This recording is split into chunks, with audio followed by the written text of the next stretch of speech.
Captain Insano shows no mercy. Straight cash, homie.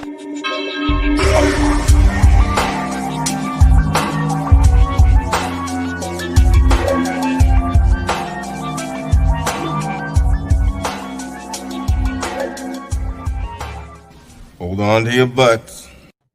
What's up, everybody? Welcome back to the Basic Monsters Podcast. Halftime of Game 2 and of Game 3. Right now, the Buffalo Bills have a 16 to 9 lead over the Arizona Cardinals. And that game, I mean, it's been fun. It's been close. Like the back and forth, they've contained Kyler Murray for the most part, which we thought the Bills would struggle with. They've been able to contain them.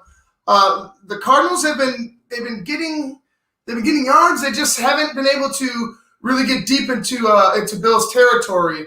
And it seems to me like the Buffalo Bills have a perfect game plan in how to stop the offense of the Arizona Cardinals. And that's mirror Kyler Murray. Mm-hmm. Yeah, no, and the biggest thing about this whole game is the Cardinals go on drives but only get 9 points.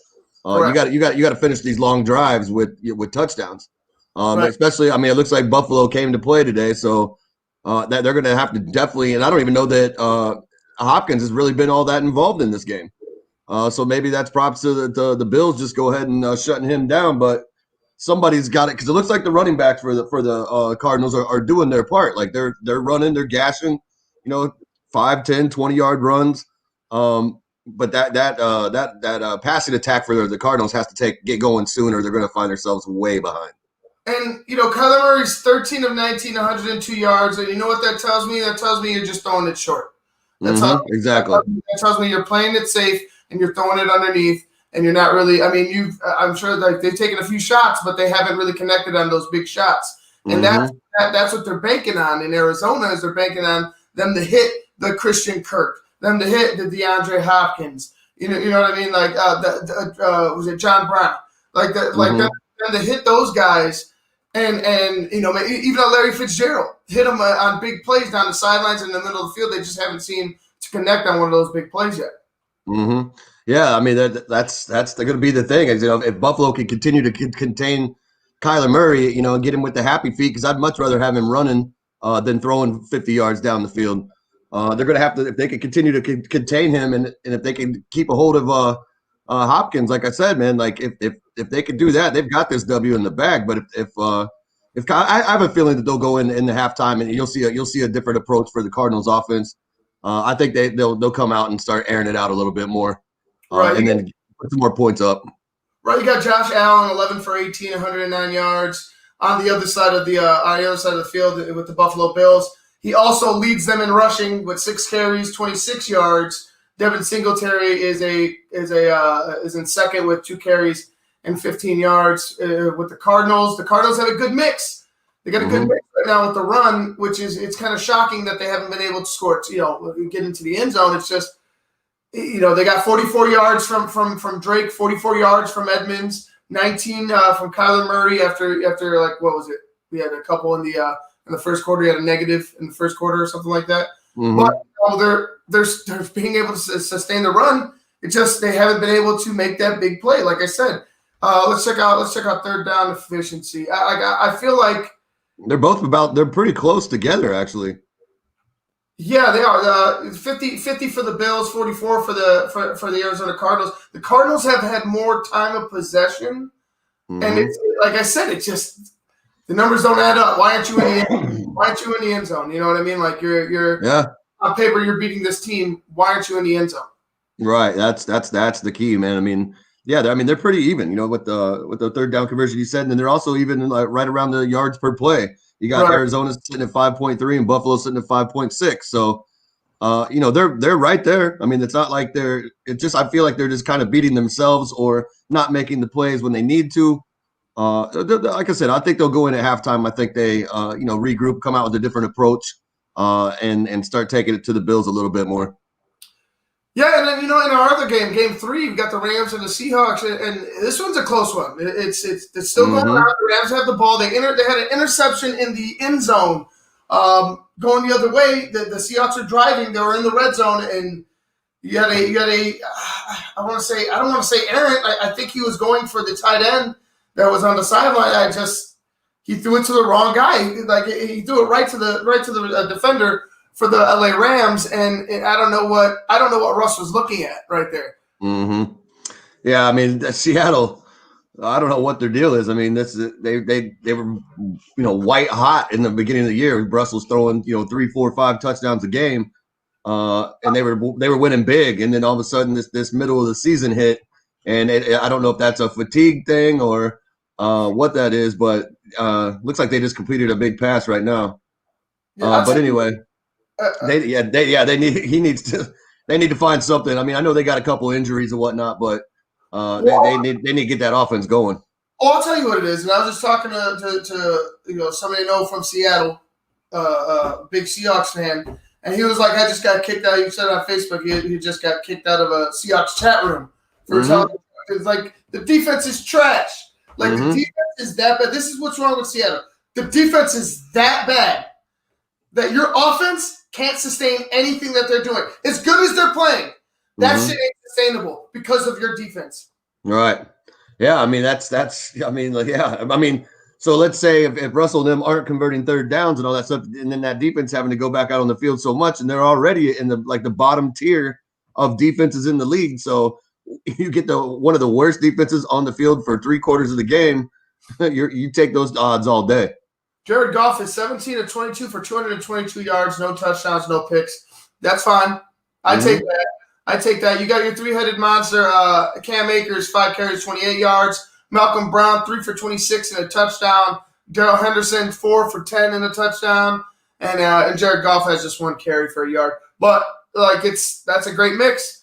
That's a great mix. And honestly, with a defense that's already worn, you know what I mean? Defense that you really don't have to wear down as much.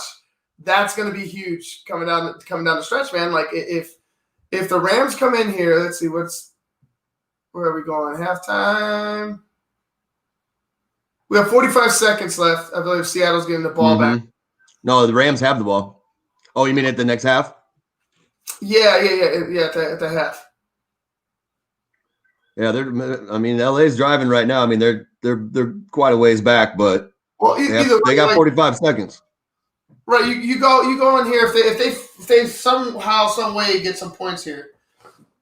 Seattle's in trouble. Like I said, two possessions, not 2 touchdowns. Not 2 touchdowns, 2 possessions is for that Seahawks defense. 2 possessions is a lot.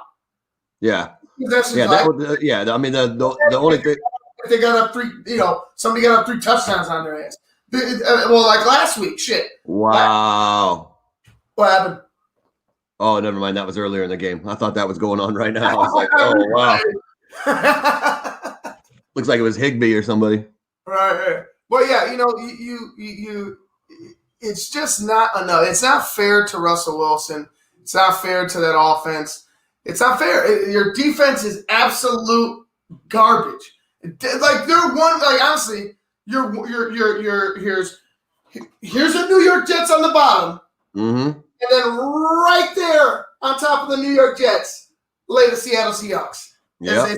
Defense. Like there's no beating around the bush. It's garbage. It's hot garbage. And if people around Seattle can see it, and they know that, like I know they love their Seahawks. If they're seeing it, they're pointing it out. That shit is true. Yeah. It's the absolute. If the people in Seattle are pointing out that defense is hot trash, the defense is hot trash, man. Like that, I know, like those, they do not like take kindly to anybody talking down about their Seahawks. But if their Seahawks are bad, they'll be the first to let you know that they're bad. Yeah, no, I mean it's just weird though, because I mean at the beginning of the season, it's crazy. I mean Russell Wilson was like Superman like the first 5 games, and then it's just all of a sudden poof, it's all gone. Right. And obviously that's probably some of that's going to have to do with that defense, just because they can't stop anybody. But they've got their work cut out, and the Rams are this. I feel like the Rams are a dangerous team right now, just because they don't know if they're a strong defensive team or if they're a strong offensive team. So they're still trying to kind of find their way and like kind of see what defines them. And I feel like if either side of the ball gets real hot here towards this second half of the season, LA could be one of those dark horse teams that nobody saw coming. Yeah, the defense is number one in the league. You know what I mean? If you have a defense and you just got a quarterback, and here's the thing. They have a coach that knows that their quarterback is limited. Knows that their line isn't as strong as it was in that Super Bowl run. Knows that they don't have a Todd Gurley. He's doing everything in his power for Jared Goff to succeed. Everything in his power. Unlike a Matt Nagy, Sean McVay has done everything in his power to keep Jared Goff upright, throwing downfield, and not throwing interceptions. Like he's adjusted himself, his offense to his players, unlike some coaches that we know.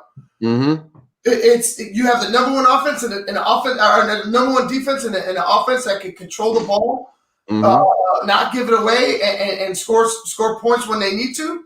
Yep. And that's the recipe for a Super Bowl winner. Right. And like I said, they're kind of quietly just kind of doing okay. You know, they're not like blowing anybody out or anything. They're getting by, but they're not big, fancy, flashy wins. But they're winning. And like I said, I feel like this team. I don't know. I think they were even talking on the broadcast about talking to Sean McVay and asking him, kind of like, where are you guys, or what are you guys? Are you guys offense, defense? He's like, I feel like we're still kind of trying to figure that out. So, if they're playing this well and then they decide to figure it out, if they haven't figured it out and they're playing this well, when they figure it out, that's going to be scary. Well, on the other side, if I'm Seattle, you need to hurry up and figure out what the hell you're going to do with that defense. I fear, my fear is you're going to get into the playoffs. If I'm going to be a Seahawks fan right now, my fear is you're going to get into the playoffs and get blown out in the first round. Because no matter what Russ does, if the defense can't stop a cold and they get into the playoffs with an offense that can't be stopped, you're going to have to score a hell of a lot of points, Russ. You're going to have to score a hell of a lot of points, Russell Wilson. And I don't think that offense, like the offense can score points, right? But if they're on the field consistent, it's just the odds, man. Like how many times are you going to go out there and run and be successful going up against a professional defense? It's just you have to be able to get them get off the field on defense, and they're just not. The way they get off the field is by allowing the other team to score. Yeah. It's not a good recipe for wins. I said, I wonder what it was because I mean, like I said, we were talking about it all the first 4 or 5 weeks. It's like how crazy Russell Wilson is playing, and then all of a sudden it's just like poof, like the whole team just kind of stopped, and it's just like, well, what the hell's going on here? I'm telling you, when your defense is giving up yards like that, it's demoralizing. You're like, what the fuck can we do at a certain point? As an offensive player, you just make a hell of a drive. All you guys are making plays. You go 80-something yards, 90 yards for a touchdown.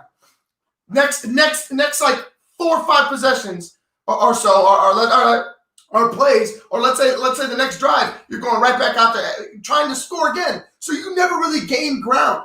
You never really gain ground. Like if your defense is always giving up points, you're always working. You're always working uphill. It's never it's never downhill. It's never easy for you because you have to be perfect every time you go out there on offense. Yeah, and I mean, this is the other thing on top of that is, I mean, you're playing in the division, so there's those implications as well. The Rams, put the string together a bunch of wins that it might be out of reach for Seattle. Yeah, it might be. All right, guys, we're going to go ahead and jump into the second half of these games. Excuse me, we got one more coming up, and that is the Ravens and the Patriots. I think that one might be the blowout of the day. I got a weird feeling about this one. I got a weird, sad feeling that it's really going to be the end of the New England era tonight. And I feel like, and I'm sorry, but Cam's going to have to be the sacrificial lamb. Like that's what it is. I think the Baltimore Ravens are going to beat the shit out of that. I think it's going to be extremely Yeah, I think it's going to be. Yeah, he's going to be in for a long day tonight. Yeah, I really feel it. All right, guys, we're gonna get back to the Bills and the Cardinals and the Rams and the Seahawks. We'll get to you guys in the post game of those games, and then we'll lead into Sunday Night Football, Patriots Ravens. Until then, I'm Ivan Vargas. That's Luke Nettles. You've been watching the Basement Monsters podcast on Sports Zone Chicago.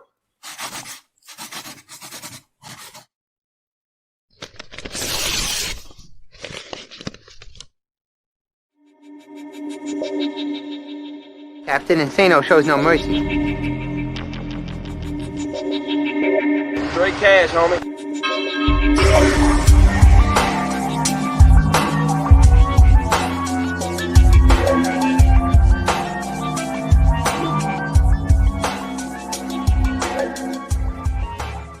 Hold on to your butts.